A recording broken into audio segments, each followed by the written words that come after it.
say it, but he's genuinely a good friend of mine. Don't judge him on that. But please welcome to the stage the phenomenal, topical Lewis Howard!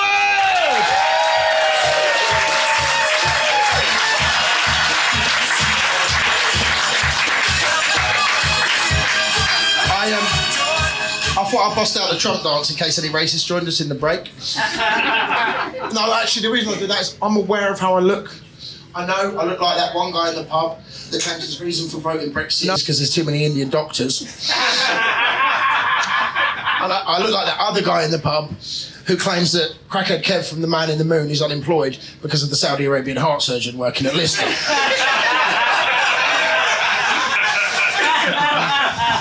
He's got no teeth, mate. And I also look like I should be a Farage fanboy with a MAGA hat and do the Trump dance. So, if you don't know what the Trump dance is, it's on TikTok. You free TikTok. It's like a cross between the Daily Mail and Babe Station.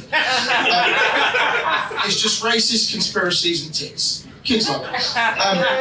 But for those of you who don't know me, my name's Lewis. I was actually raised as a Jehovah's Witness. Sorry, old habits die hard. Have you boys got a minute to talk about Jesus at the end? Is that right? So, one of the things if you grow up as a Jehovah's Witness, what's it like? More perverts than the BBC, not as many as the Catholic Church. It's safer than Sunday school, but more dangerous than Match of the Day. Since Jermaine Genius got sacked, obviously. Although BBC, very woke, employing women perverts now, if you saw the news yesterday.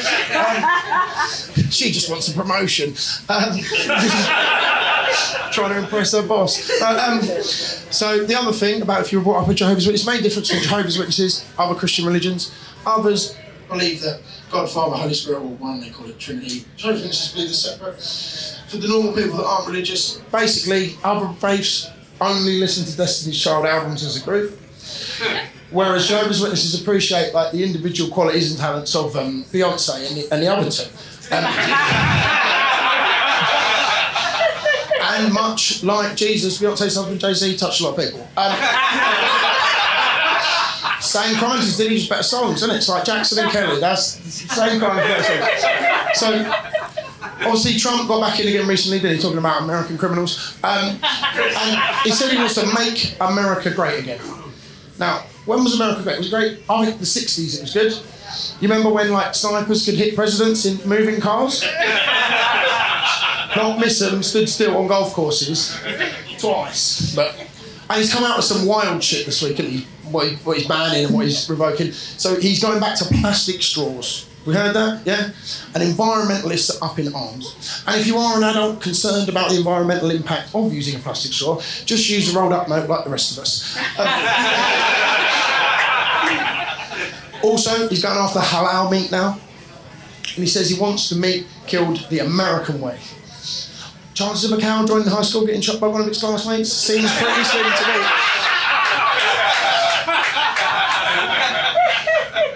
Sticking with America, did anybody see the Super Bowl last week? No, halftime show? No? Yeah, so I'll translate it for everybody else. Like one rapper called another rapper a pedo while Serena Williams did a crip walk. And the British version of that is kind of like FA Cup final, Ed Sheeran calling Philip Schofield a nonce while Holly Willoughby does the robot. That's like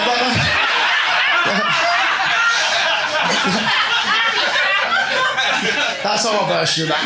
And America, it might be the difference between America and Britain. So Kendrick spent $15 million just to call Drake a pedo on TV. There's a fellow in a man in give him 20 quid, he'll go and spray paint nonce over somebody's front door. If you've got 50 quid, he'll make sure it's the right house. So, and you know, Drake has come out and he said like it's difficult, and he's only got through it with the support of and strength of his partner, which is a lot of pressure to put on a 16-year-old.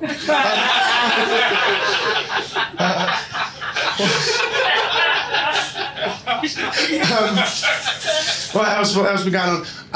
So I'll come over here, we'll do a bit stuff about Britain. So, a racist and a murderer walk into a pub. Barman says, evening officers. We don't want the Met to be great, we just want them to be competent, don't we? Nobody wrote a song called Fuck the Paramedics, did they?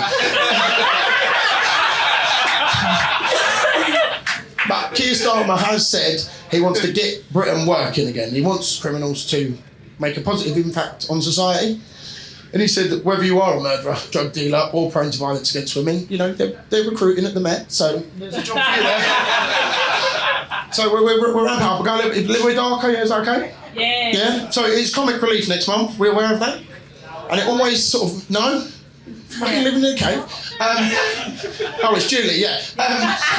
Under a bridge. No, sorry, Julie.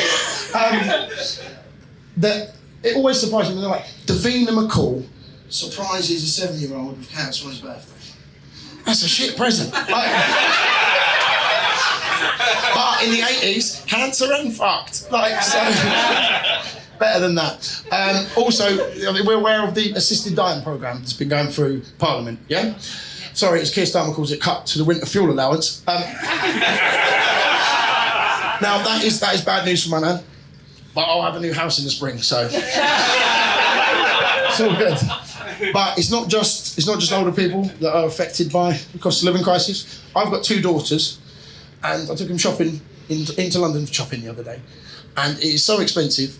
I had to shave the oldest head so we could get a free taxi back from Great Ormond Street. My daughter, she knows it does that joke, she hates it. Do they think I'm bald, Dad? No. Well, you're not funny. So, yes, as I say, I've got 2 daughters, and they say to me, Dad, you need Riz. You excluded from this. Anyone else know what Riz means? Yeah. Yeah? It's short for charisma. You don't, yeah. You need, like, low standards, unresolved childhood trauma, Tinder gold. Like, that's all you really need. So, I'm not very good at dating. I decided I'd try a workplace hookup last year. Christmas do, went back to my boss's hotel. I think my first mistake was asking for overtime for the 1-to-1. And she said, Lewis, like, if you want time and a half for 3 minutes, then speak to HR. But she rounded it up, so fair enough. Then put me on performance improvement plan the next day. But, so going back to talking about criminals, the ones with prison officer, the ones with prison screw, we're aware of her. Yeah. So she got 15 months inside for someone being inside her. That is 1 month for every minute he was inside. If I'd have been a prisoner, 6 weeks, isn't it?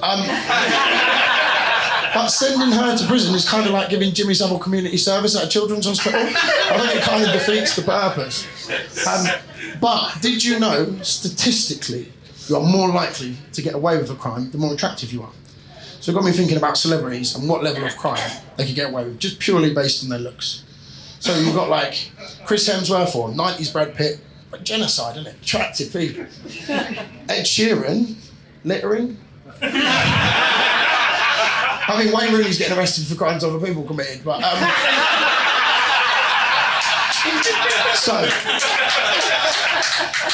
I will leave, because you're laughing, I'll leave you with this, right? So if you are raised in a high control religion, it does leave you a bit messed up. So I don't have celebrity crushes, I've got murderer crushes. And you're either going to like this or you're not, so I'm going to leave after I finish it. So I've got a top three. Not going to ask you if you agree, because you probably never thought about it before. What I will ask you to do is remember to separate the art from the artist. What I will ask, separate the art from the artist. So in at 3, anybody aware of Amanda Knox?